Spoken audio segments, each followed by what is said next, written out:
आध्यात्मिक कायाकल्प की साधना का तत्व दर्शन। आयुर्वेदीय शरीर कल्प की तरह आध्यात्मिक भाव कल्प को उसके ही समानांतर समझा जाना चाहिए। एक में काया को दुर्बलता, रुग्णता, जीर्णता आदि अनपेक्षित परिस्थितियों से मुक्त किया जाता है। दूसरे में आस्था, आकांक्षा एवं अभ्यास पर चढ़ी हुई कुसंस्कारिता से त्राण पाने का प्रयत्न किया जाता है। शरीर की प्रकृति संरचना ऐसी अद्भुत है कि यदि उस पर असंयम जन्य अस्त व्यस्तता न लादी जाए तो वह शतायु की न्यूनतम परिधि को पार करके सैकड़ों वर्ष जी सकता है। मरण तो प्रकृति धर्म है, पर जीर्ण शीर्ण होकर जीना यह मनुष्य का अपना उपार्जन है। आरंभ से ही सुपथ पर चला जाए तब तो कहना ही क्या, अन्यथा मध्य काल में रुख बदल दिया जाए तो भी ऐसा सुधार हो सकता है जिसे अद्भुत अप्रत्याशित कहा जा सके। चेतना तंत्र की संरचना भी ऐसी ही है। ईश्वर का अंग होने के कारण उसमें सभी उच्च स्तरीय विभूतियां भरी पड़ी हैं। पिंड ब्रह्मांड का छोटा रूप है, परमात्मा की छोटी प्रतिकृति आत्मा है। शरीर में वे सभी तत्व विद्यमान हैं जो प्रकृति के अंतराल में बड़े एवं व्यापक रूप में पाए जाते हैं। काय साधना से न केवल आरोग्य लाभ मिलता है, वरन तपश्चर्या की ऊर्जा से तपा पकाकर ऐसा भी बहुत कुछ पाया जा सकता है जो प्रकृति की रहस्यमय परतों में खोया पाया जा सकता है। सिद्ध पुरुषों का प्रकृति पर आधिपत्य होता है।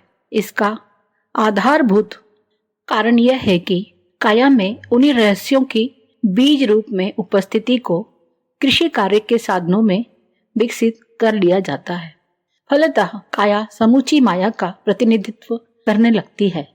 जिस प्रकार पृथ्वी के ध्रुव केंद्र व्यापक ब्रह्मांड से अपनी आवश्यक सामग्री खींचते उपयोग करते रहते हैं, उसी प्रकार सिद्ध पुरुषों की काया न केवल ब्रह्मांड व्यापी माया से प्रकृति से आदान प्रदान करती है, वरन चेतनात्मक विशेषता के कारण कई बार उस पर आधिपत्य भी करने लगती है।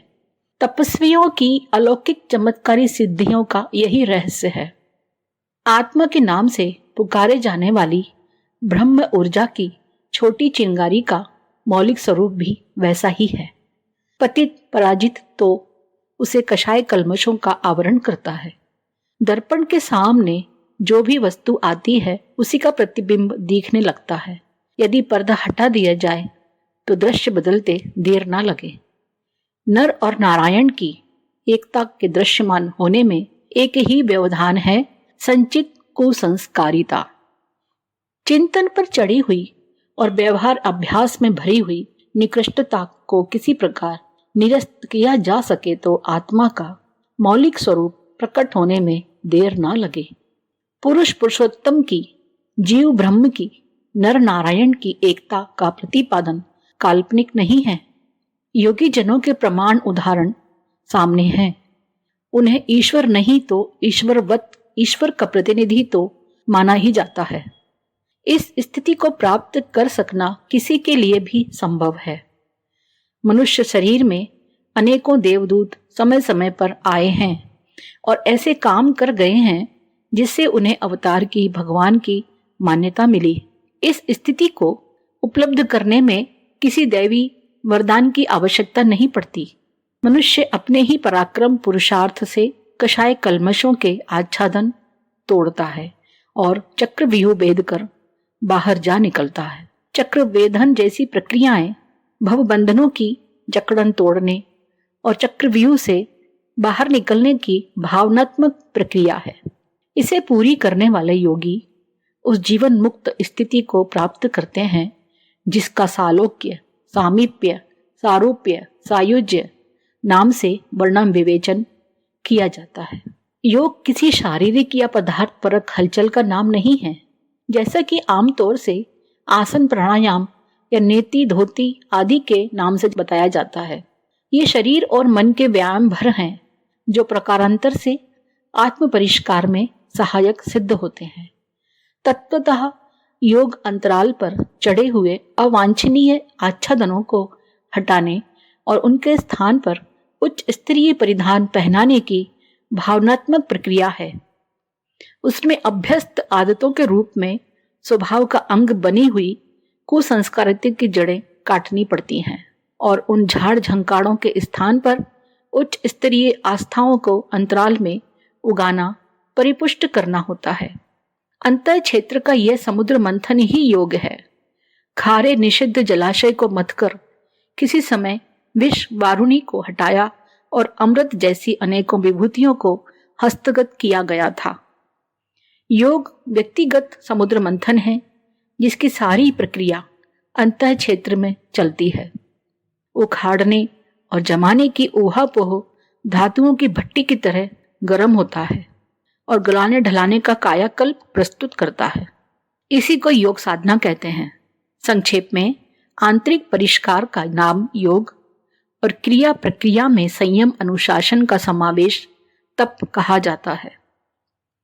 इन प्रयोजनों की पूर्ति के लिए कुछ ना कुछ प्रत्यक्ष प्रयोग उपचार भी चलाने पड़ते हैं।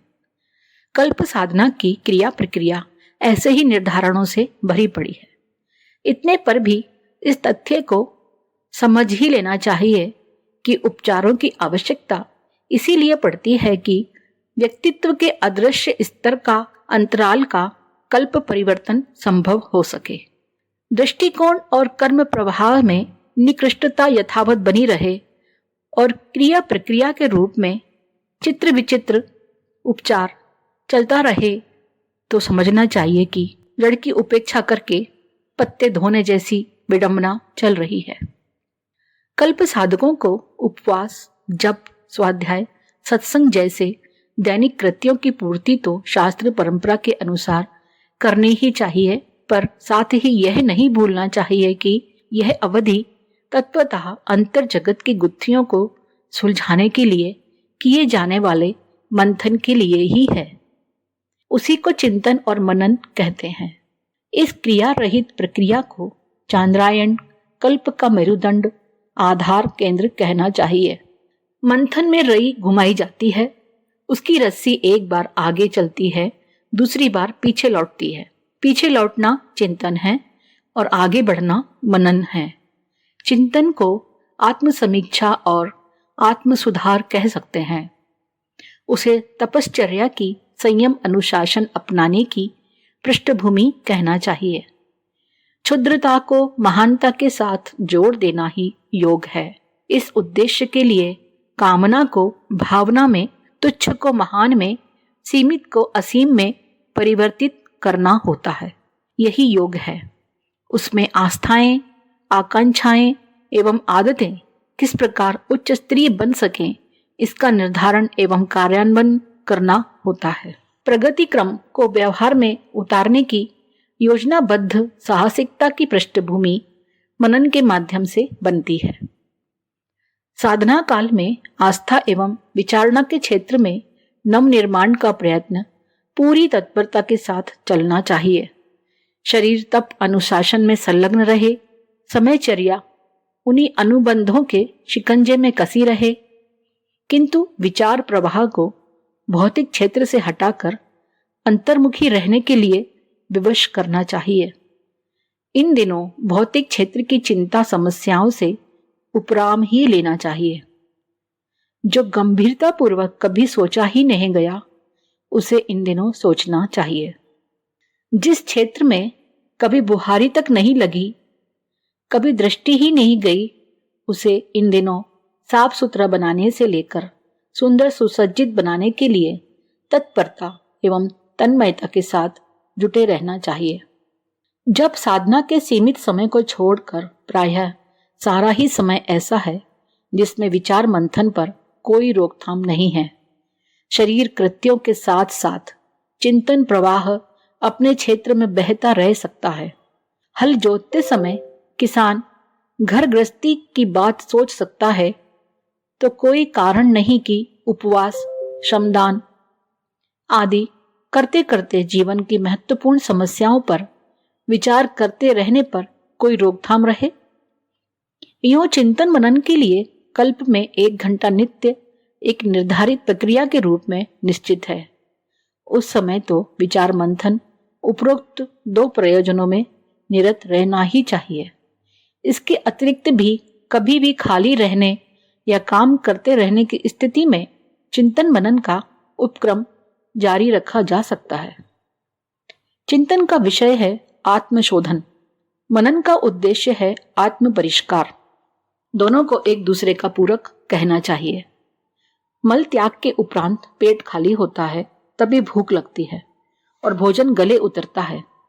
धुलाई के उपरांत रंगाई होती है, नींव खोदने पर दीवार चुनी जाती है, सांस छोड़ने पर नई सांस मिलती है। प्रयाण में पिछला पैर उठता और अगला बढ़ता है। आत्म परिष्कार प्रथम और आत्म विकास द्वितीय है।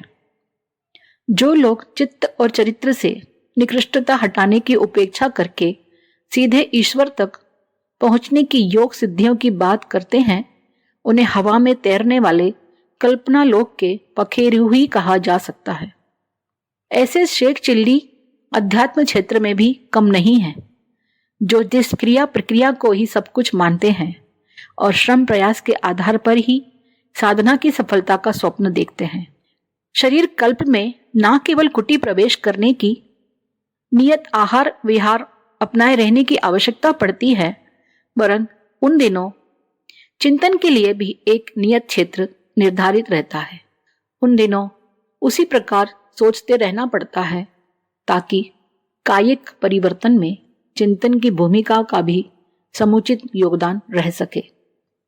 यदि वैसा ना बन पड़े, कुटी प्रवेश की स्थिति में प्रयोग की असफलता, व्यर्थता का संदेह छाया रहे, जी घबराने लगे, उद्विग्नता छाई रहे, तो समझना चाहिए कि कायाकल्प प्रयोग की सफलता संदिग्ध हो गई।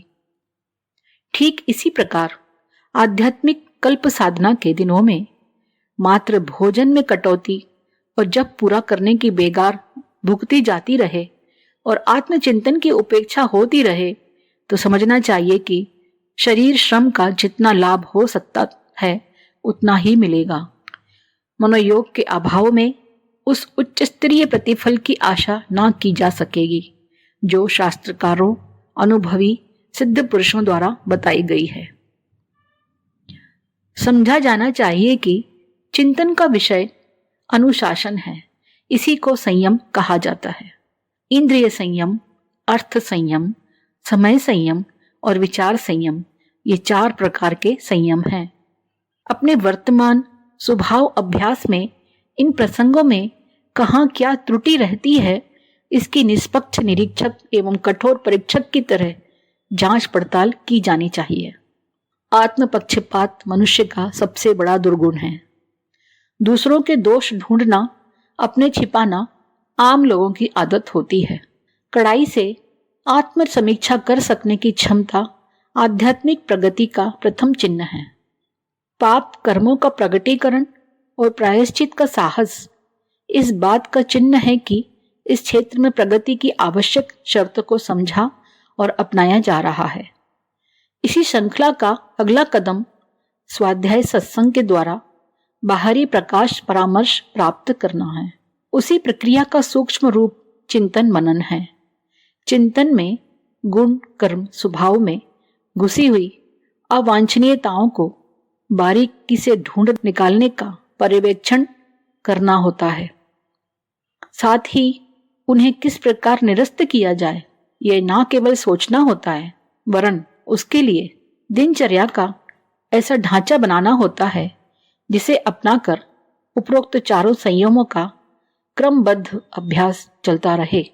आदतों को बदलने के लिए उनकी प्रतिद्वंदी आदतों को दैनिक व्यवहार में सम्मिलित करना होता है।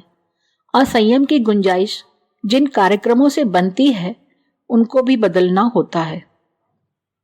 व्यवहार बदलने पर ही आदतें बदलने की बात बनती है। इसीलिए होना यह चाहिए कि असंयमों का अभ्यास तोड़ने वाला 4 क्षेत्रों का एक निश्चित कार्यक्रम बनाया जाए और उसका परिपालन कठोरतापूर्वक आरंभ कर दिया जाए। कल्पावधि इस अभ्यास के लिए प्रभात काल की तरह सौभाग्य बेला समझी जानी चाहिए। इन दिनों अंतःकरण के आधार पर स्वेच्छा से उपरोक्त 4 संयमों के कठोर परिपालन की व्यवस्था बनाई जाए। साथ ही यह भी निश्चित किया जाए कि इन निर्धारणों को घर लौटने पर भी भविष्य में नियमित रूप से जारी रखा जाएगा। इस निश्चय पर उसी प्रकार आरूढ़ व्रतशील रहना चाहिए जिस प्रकार विवाह होने पर पति पत्नी एक दूसरे का आजीवन निर्वाह करते हैं। अब मनन का प्रश्न आता है, उपलब्ध साधनों को आत्म कल्याण के लिए उसी प्रकार प्रयुक्त करने का निश्चय करना चाहिए जिस प्रकार की शरीर निर्वाह एवं परिवार पोषण के लिए किया जाता है। दोनों के बीच विभाजन रेखा बननी चाहिए। जीवन व्यवसाय में आत्मा और शरीर की साझेदारी न्यायपूर्वक चलनी चाहिए। दोनों के योगदान से ही यह व्यवसाय चलता है, तो लाभांश भी दोनों में विभाजित वितरित होना चाहिए। मनुष्य के पास कई प्रत्यक्ष अप्रत्यक्ष संपदाएं हैं। श्रम, समय, चिंतन एवं साधन के रूप में ये चारों हर किसी के पास समान रूप से विद्यमान हैं। इन्हीं के बदले विभिन्न प्रकार की संपदाएं, विभूतियां, सफलताएं अर्जित की जाती हैं। विशेष चातुर्य कौशल ना सही, इन चारों की सामान्य मात्रा हर किसी को उपलब्ध है। होना यह चाहिए कि इनका विभाजन उपयोग शरीर के लिए ही नहीं, आत्मा के लिए भी होने लगे। यह तभी संभव है जब उपरोक्त क्षमताएं मात्र शरीरचर्या में ही नियोजित ना हो। इनका लाभ शरीर संबंधी ही ना उठाते रहें, वरन होना यह भी चाहिए कि आत्म कल्याण के लिए भी इनका उपयोग होता रहे। मनन का उद्देश्य यही है कि वह निष्पक्ष न्यायाधीश की तरह फैसला करे कि जब जीवन व्यवसाय में दोनों की पूंजी लगी हुई है, दोनों ही श्रम करते हैं, तो लाभ एक पक्षी ही क्यों उठाता रहे, दूसरे को उसका उचित भाग क्यों न मिलने लगे। जो बीत गया उसकी बात छोड़ी भी जा सकती है, पर भविष्य के लिए तो यह विभाजन रेखा बन ही जानी चाहिए कि किसे कितनी मात्रा में लाभांश उपलब्ध होता रहेगा। पूजा उपचार आत्म जागरण भर की आवश्यकता पूरी करते हैं, उनसे आत्मिक प्रगति की समग्र आवश्यकता पूरी नहीं होती। जिस प्रकार शरीर की स्नान, दांतों को मंजन, कपड़े को धोना, कमरे को बुहारना आवश्यक है, उसी प्रकार मन क्षेत्र की स्वच्छता का दैनिक प्रयोजन पूरा होता है। जीवन लक्ष्य की पूर्ति भजन से नहीं हो सकती। उसके लिए आत्मा को श्रद्धा, प्रज्ञा एवं निष्ठा जैसी उच्च स्तरीय आस्थाओं से अभ्यस्त कराना होता है। अभ्यास में उद्देश्य और श्रम का समन्वय होना चाहिए। शरीर को सत्प्रवृत्तियों में नियोजित करने के लिए लोक मंगल की साधना अनिवार्य रूप से आवश्यक है। मनुष्य जन्म की धरोहर इसलिए मिली है कि ईश्वर के विश्व को सुविकसित बनाने में कुशल माली की भूमिका निभाई जाए। सृष्टा की विश्व व्यवस्था में उत्कृष्टता बनाने में सहायक की तरह हाथ बटाया जाए। लोकमानस के भावनात्मक परिष्कार का कार्यक्रम बनाने और उनमें साधनों का महत्वपूर्ण भाग लगाते रहने से ही ईश्वर की इच्छा पूरी होती है। साथ साथ आत्म कल्याण का, आत्म उत्सर्ग का प्रयोजन पूरा होता है। परमार्थ प्रयोजन के 2 लाभ हैं। पहले, दूसरे की सेवा, साधना, विश्व व्यवस्था में योगदान। दूसरे, उस आधार पर अपने स्वभाव अभ्यास में उत्कृष्टता का अभिवर्धन। मात्र सोचते रहने से ही स्वभाव नहीं बनता। संस्कारों में ही शक्ति होती है और वे भावना तथा क्रियाशीलता के समन्वय से ही बनते ढलते हैं। संस्कार ही आत्मा के साथ लिपटते घुलते हैं और उसकी प्रगति अवगति के निमित्त कारण बनते हैं। सुसंस्कारिता अर्जित करने के लिए सेवा साधना में निरत होने के अतिरिक्त और कोई मार्ग नहीं। साधु, ब्राह्मण, वानप्रस्थ परिव्राजकों को आत्मलाभ इसीलिए मिलता है कि वे परमार्थ के माध्यम से सच्चे अर्थों में आत्मनिर्माण का, आत्मविकास का क्रमबद्ध उद्देश्य पूरा करते रहते हैं और उस राजमार्ग पर चलते हुए चरम लक्ष्य को प्राप्त करने में समर्थ होते हैं। प्रत्येक भगवत भक्त को अपनी भक्ति भावना का प्रमाण परिचय लोक मंगल की भावना में निरत रहकर देना पड़ता है। व्यस्त व्यक्ति भी यदि भावना संपन्न है तो उस दिशा से मुंह मोड़कर नहीं रह सकता। मनन का एक ही विषय है कि जीवनचर्या में उस सेवा साधना का समन्वय किस प्रकार किया जाए जिससे आत्म कल्याण का जीवन लाभ मिल सके। आत्म संतोष, आत्म सम्मान एवं देवी अनुग्रह अर्जित करने के लिए उपासना ही पर्याप्त नहीं, इसके लिए संयम साधना, लोक मंगल की आराधना का समन्वय करके अपना प्रयास क्रम त्रिवेणी संगम जैसा बनाना चाहिए। कल्प अवधि में भावी जीवनचर्या का शुभारंभ एवं प्राथमिक प्रयोग अभ्यास करना पड़ता है। उसकी सार्थकता तो तभी बनती है जब यह परिवर्तन क्रम आजीवन बना रहे और ठीक तरह निपटा रहे। कार्यक्रम तो आवश्यकता एवं स्थिति के अनुरूप बनते बदलते रहते हैं। मूल प्रश्न यह है कि संपन्न करने की सामर्थ्य सामग्री कहाँ से प्राप्त हो। कहना ना होगा कि इसके लिए शरीर और परिवार की लिप्सा और तृष्णा के निमित्त जो समूची शक्ति खप जाती है उसमें कटौती की जाए और आत्म कल्याण के निमित्त जो कुछ भी नहीं बन पड़ता उसकी पूर्ति उस कटौती के द्वारा की जाए। प्रकारांतर से यह वही प्रक्रिया है जिसे समयदान अंशदान के रूप में प्रत्येक जागरूक आत्मा को सनातन परंपरा अपनाने के लिए प्रशिक्षित उत्तेजित किया जाता है।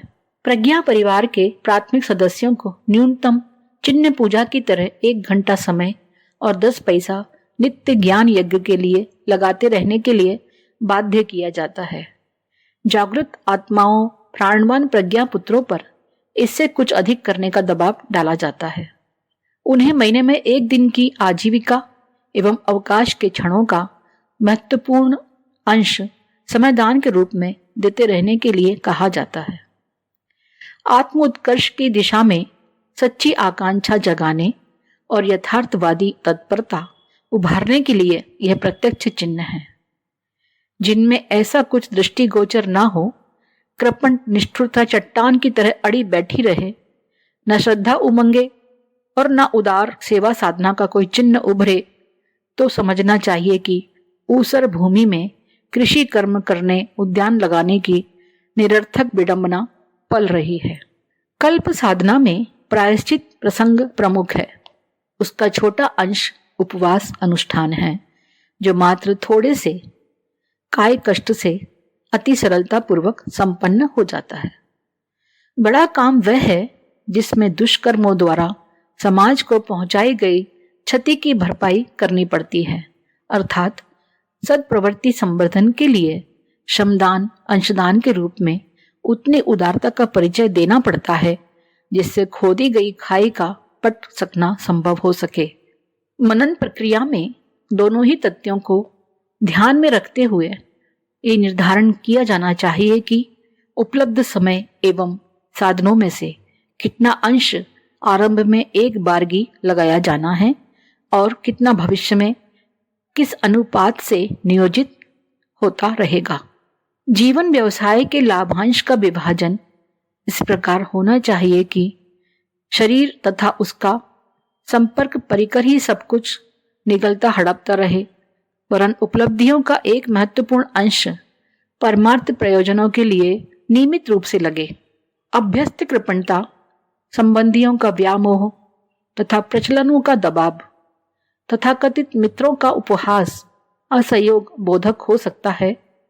इनके चक्रव्यूह से किस प्रकार निपटा जाएगा, इसका साहसिक निर्धारण भी मनन प्रक्रिया के साथ साथ ही करना होता है। प्रभावशाली साधना की पृष्ठभूमि। साधना क्षेत्र में प्रगति करने की वास्तविक इच्छा करने वालों के लिए शरीर और मन का शोधन आवश्यक है। धुले कपड़े पर ठीक तरह रंग चढ़ता है। तेल से चिकना, कालिक से गंदा बना हुआ वस्त्र कीमती रंगों से भी ठीक तरह रंगा ना जा सकेगा। यही नियम अध्यात्म मार्ग में चरितार्थ होता है। अन्नमय कोश, मनोमय कोश, प्राणमय कोश, विज्ञानमय कोश, आनंदमय कोश के अनावरण की पंचकोशी उच्च स्तरीय गायत्री उपासना का प्रशिक्षण अनेक वर्षों से किया जा रहा है। इस आधार पर अनेकों साधकों ने आशाजनक प्रगति की है। उन्हें घर में रहते हुए 1-2 घंटे नित्य लगाकर की जा सकने वाली इस साधना से ऐसे उत्साहवर्धक अनुभव हुए हैं कि जैसे गिरी गुफाओं में दीर्घकाल से रहने वाले योगी जनों को भी नहीं हो पाते। किंतु इसी के साथ ही ऐसे भी अनेक साधक हैं जिन्हें मन को एकाग्र करने की समस्या का हल भी अभी तक नहीं मिला है। लकीर पीटने की तरह वे कुछ करते तो रहते हैं, पर ना तो उन्हें प्रकाश मिलता है और न आनंद ही आता है।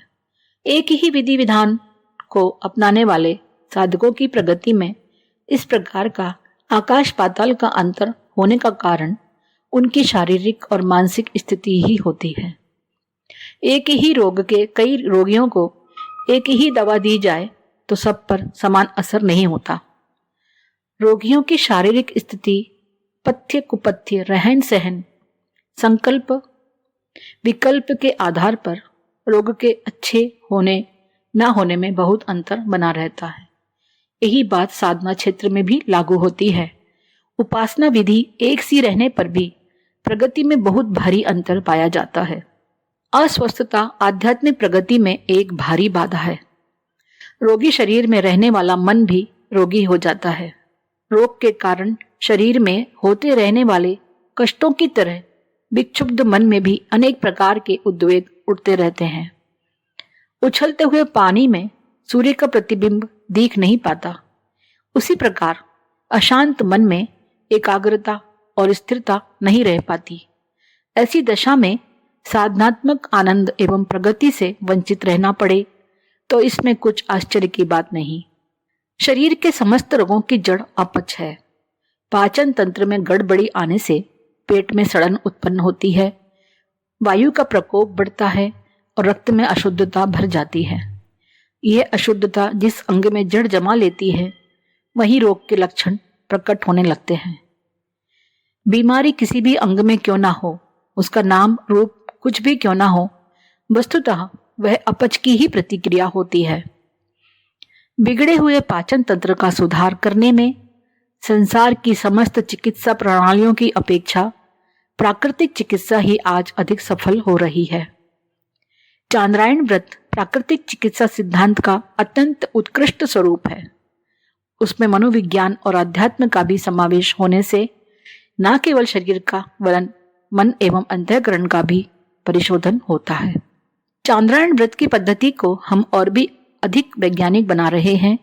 उपवास के साथ साथ एनिमा, मिट्टी की पट्टी, बाष्प स्नान, कटी स्नान, सूर्य किरण चिकित्सा, रतिका लेपन आदि पंच कर्मों द्वारा पेट ही नहीं वरन शरीर के अन्य अंगों का भी शोधन होता है। और देखा यह गया है कि 1 वर्ष तक किसी सुयोग्य चिकित्सक की औषधि चिकित्सा की अपेक्षा 1 महीने के चांद्रायण व्रत से कहीं अधिक लाभ होता है। इंद्रियों पर संयम चांद्रायण व्रत में अनिवार्य है।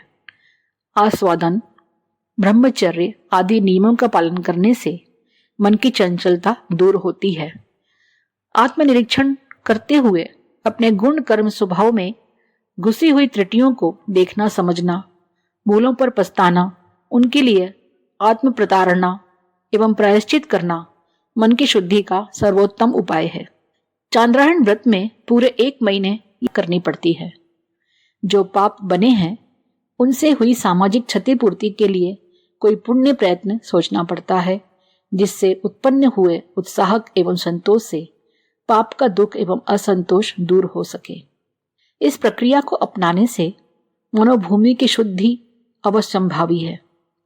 चांद्रायण व्रत करने वाले का मन भी शरीर की भांति ही निरोग बनता है।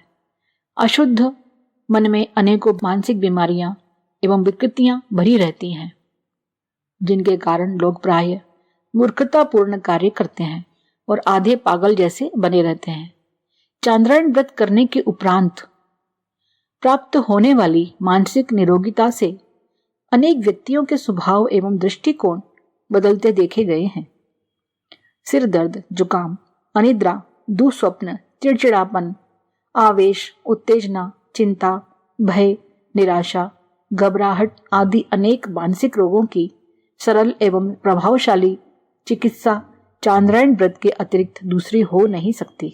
विशेष प्रकार की मानसिक दुर्बलताओं का निवारण करने के लिए मनोविज्ञान चिकित्सा के सिद्धांतों का आश्रय लेकर हम चांद्रायण व्रत की अवधि में दूसरे प्रकार के उपचारों का भी समावेश करते रहते हैं।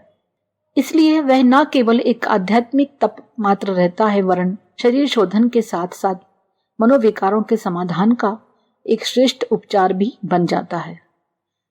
पिछले दिनों इस प्रकार के सैकड़ों प्रयोगों में सफलता प्राप्त करने के उपरांत हमारा सुनिश्चित विश्वास यह हो गया है कि आत्मिक प्रगति के लिए आंतरिक भूमिका की आवश्यक तैयारी के लिए चांद्रायण व्रत जितना आवश्यक है उतना ही शारीरिक और मानसिक दोषों को सुधारते हुए लौकिक जीवन में सुख शांति का मार्ग प्रशस्त करने की दृष्टि से भी उपयोगी है।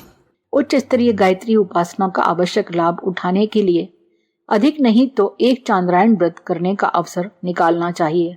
यह उसे पूरी जानकारी के उपरांत अपने घरों पर भी किया जा सकता है, पर अच्छा यही है कि अपने स्थूल शरीर, सूक्ष्म शरीर और कारण शरीर की समग्र परिशुद्धि की दृष्टि से किसी अनुभवी व्यक्ति के सानिध्य में ही उसे किया जाए।